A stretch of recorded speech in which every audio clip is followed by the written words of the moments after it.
È la prossima canzone di un altro livornese, lui è vivo, è vegeto, è giovane, è un grandissimo, grandissimo artista, si chiama Bobo Rondelli. Io penso che sia veramente l'artista più completo che abbiamo in Italia. Questa sua canzone, perché a parer mio è stupenda, si chiama Licantropi.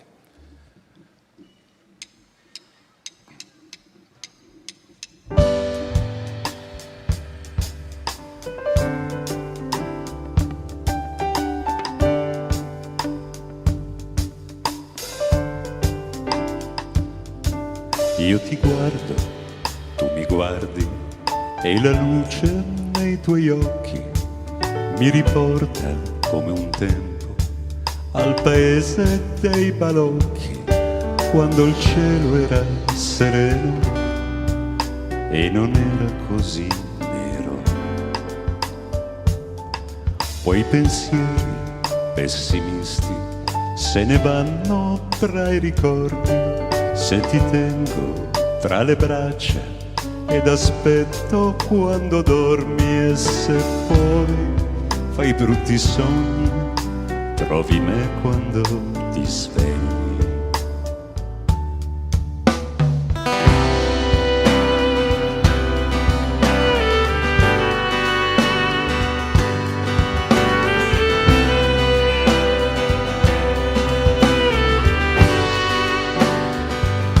E non me ne importa se il mondo finisse qui e anche il sole dovesse esplodere, mentre mi perdo in te, qui fra le braccia tue.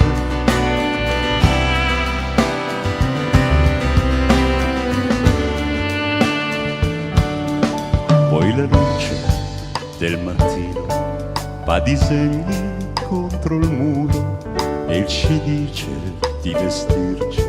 Sarà forse un giorno duro, ma se torno e ci sei ancora, niente mi fa più paura. Ma se torno e ci sei ancora, niente mi fa più paura. E non me ne importa se il mondo finisse qui e anche il sole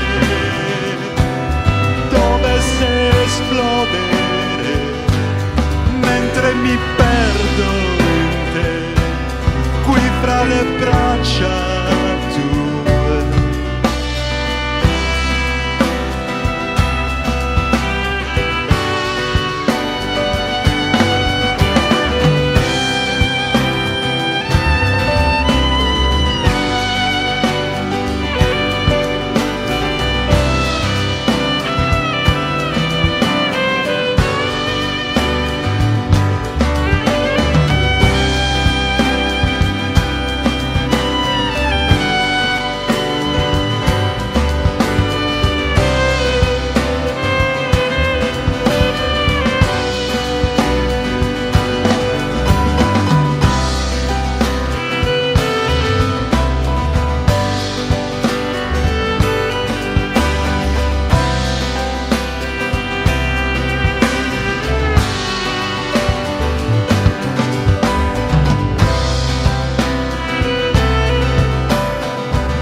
Alice Nappi al violino.